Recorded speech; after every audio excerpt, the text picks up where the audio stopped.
कैसे आप? उम्मीद है सुखी होंगे, स्वस्थ होंगे, मस्त होंगे, सीख रहे होंगे, सिखा रहे होंगे। इस ज्ञानवर्धक श्रृंखला की अगली 50वीं 49th कहानी है the body is not a soul. नैनम चिंतन्ति शस्त्राणि नैनम दहति पावक न चैनम क्लेते अंत्यपो न शुष्यति मारुत। भगवद गीता का प्रचलित श्लोक। इसी श्लोक को कोट किया है बहुत अच्छी तरीके से बौद्ध भिक्षु नागसेन ने राजा मिलिंद को।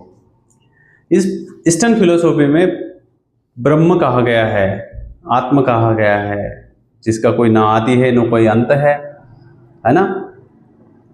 एक बार राजा मिलिंद जो बड़े धर्मात्मा राजा थे, तो उन्होंने के मन पे इच्छा हुई कि नागसेन को मिला जाए। उनके बारे में काफ़ी सुना था, तो और अपने सैनिकों को आदेश दिया कि उनको दरबार में लेके आओ। जब सैनिक उनकी गुफा में कुटिया में पहुंचे, बोला राजा अपने आप को बुलाया, चलो। बोला मैं किसी राजा को नहीं जानता, नागसेन को कोई मिलिंद को नहीं जानता, मैं कहीं नहीं जा रहा। तो उसने बोला भाई तुम्हारे आदेश का उल्लंघन करने पे आपका सर धड़ से अलग कर दिया जाएगा।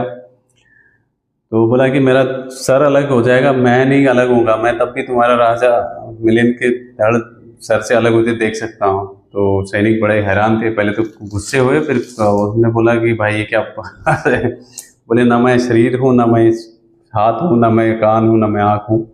तो उन्होंने सोचा ये पागल है, छोड़ो इसको। कोई राजा किसी और के बारे में बात कर रहे थे, पागल के बारे में नहीं। तो उन्होंने राजा को रिपोर्ट करी, उनको बताया कि ऐसा ऐसा है। फिर राजा आया पड़ा अपने रथ पे और बोला मुझे नागसेन से मिलना है। बोला कौन नागसेन? मैं किसी नागसेन को नहीं, बट लोग तो तुम्हें नागसेन कहते हैं।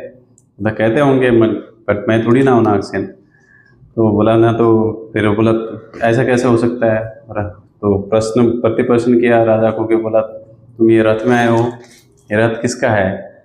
पहियों का है, घोड़ों का है, रस्सियों का है, किसका है? बोला कि इसमें से किसी का भी नहीं है। वैसे ही मैं भी हूँ। तो इस तरह से उनको जब उनके बारे में डिटेल में उन्होंने बताया, तो राजा बड़ा प्रभावित हुआ। तो जिसको उनको काफ़ी दिनों से गुरु की जो तलाश थी उनको मिल गया, उनकी शरणागति हुई, उनको गुरु बनाया। और यहाँ पे एक बढ़िया सा कोट दिया गया है बाइबल का, ये पढ़ के सुनाएंगे आपको। For what is a man profited if he shall gain the whole world and lose his own soul? हम पूरी दुनिया को जीत ले, लेकिन अपने प्राण को, अपने आत्मा को ही थान नहीं कर पाए, तो उसका क्या फायदा? तो आप वही हो जो वो है, सो हम सो। इस कहानी से आपने क्या सीखा, हमें अवश्य प्रतिक्रिया दें। आप सीखते रहिए, सिखाते रहिए, अपना प्यार हमें सब्सक्राइब करके दीजिए। फिर की कहानी में मिलेंगे।